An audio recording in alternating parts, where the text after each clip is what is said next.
सर्वांना माझा नमस्कार. मी श्रावणी हरिदास जाधव, सरस्वती विद्यालय तामलवाडी या शाळेत इयत्ता 9वीत शिकणारी विद्यार्थिनी. मी आज इथे उभी आहे एका अशा विषयावर की जो इतिहासच नव्हे तर भावी भविष्याचा मार्गदर्शक आहे. तो म्हणजे सावित्री ते सुनीता विल्यम्स. स्त्रीच्या प्रवासाची तेजस्वी झलक. ती धारदार तलवार आहे, ती स्त्री शिक्षणाचा अंगार आहे, ती प्रेरणा आहे, ती स्फूर्ती आहे, ती अशी एक स्त्री आहे की जी या समाजाच्या भीतीने कधी डगमगली नव्हती. ती लढत होती, ती जगत होती, जगण्यासोबतच जगवत होती. होय, ती सावित्रीच होती.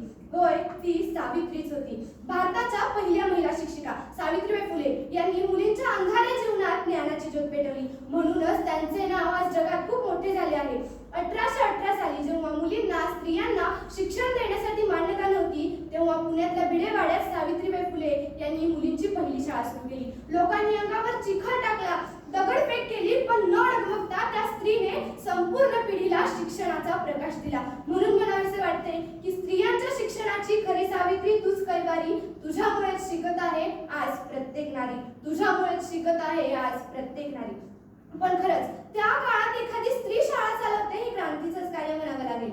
त्यानंतर रुक्मिणी अरुंधती. 1920च्या दशकात जेव्हा विज्ञान हे केवळ पुरुषांचं क्षेत्र मानलं जायचं, तेव्हा रुक्मिणी नावाची ही स्त्री गणित आणि खगोलशास्त्रात कार्यरत होती. ती भारताच्या अंतराळ संशोधनात मार्गदर्शकही बनली व त्यानंतर कमला सोहोनी. भारताच्या पहिल्या महिला वैज्ञानिक कमला सोहोनी होत्या. त्यांनी 1939 मध्ये वैज्ञानिक क्षेत्रात PhD पदवी प्राप्त करून घेतली.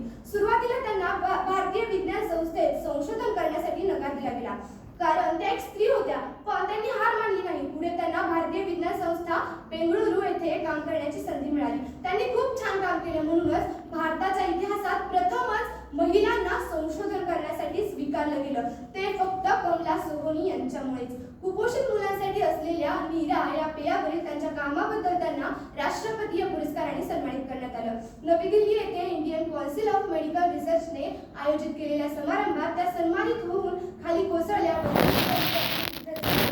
त्यानंतर इंदिरा गांधी. भारताच्या पहिल्या महिला पंतप्रधान इंदिरा गांधी. त्यांनी 1966 ते 1977 व 1980 ते 1984 या सालात आपल्या भारताच्या पहिल्या महिला पंतप्रधान या पदावर होत्या. 1971 मध्ये त्यांनी भारत व पाकिस्तान या दोघांमध्ये युद्ध पुकारलं व त्या युद्धात आपल्या भारताचाच विजय झाला. त्यामुळे बांगलादेशही स्वतंत्र झाला आणि भारताचा प्रभाव इतका वाढला की तो दक्षिण आशियातील सर्वात प्रभावशाली देश बनला. इंदिरा गांधी, तुम्ही या भारताच्या पंतप्रधान म्हणून खूप छान काम केलं. देशाला विकासाच्या मार्गावर नेलं. त्यानंतर आकाशाला झेप घेणाऱ्या कल्पना चावला. सावित्रीबाईंनी स्त्रीला जमिनीवर उभं केलं आणि कल्पना चावला यांनी तिला अंतराळात नेलं. कल्पना चावला या भारतातल्या पहिल्या महिला अंतराळवीर आहेत, ज्या पृथ्वीला 252 फेऱ्या मारूनही या जमिनीवर परत कधी येऊ शकल्या नाही. काही लोक निधनानंतरही आपले सदैव आठवणीत राहतात. कल्पना चावला जाताना सांगून गेल्या की स्वप्न बघायला लाजू नका, फक्त त्यासाठी झटणं थांबू नका. त्यांचं हे वाक्य आपल्या सर्वांसाठीच खूप प्रेरणादायी ठरतं. त्यानंतर सुनीता विल्यम्स.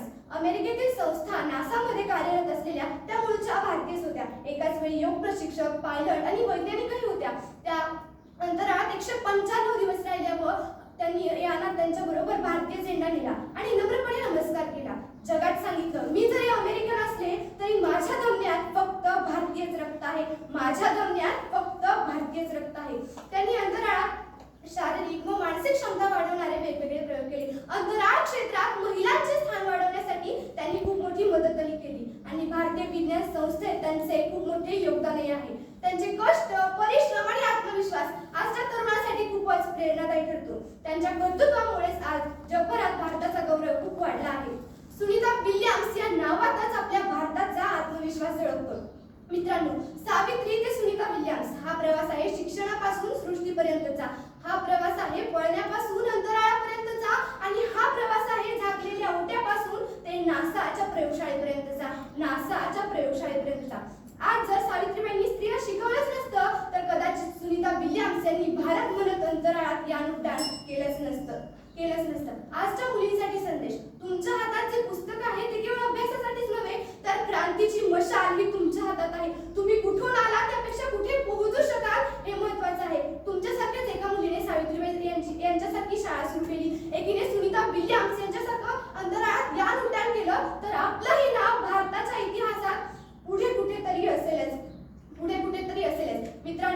सावित्री ते सुनीता विल्यम्स ह्या केवळ एक युक्ती नाही तर त्या युगत प्रवर्तक स्त्रिया आहेत, ज्यांनी काळ, समाज आणि परंपरा या सर्वांचं बंधन तोडलं, कारण त्यांना माहित होतं की तारामंडळ गाठण्यासाठी पंख नाही तर आत्मविश्वास लागतो, पंख नाही तर आत्मविश्वास लागतो.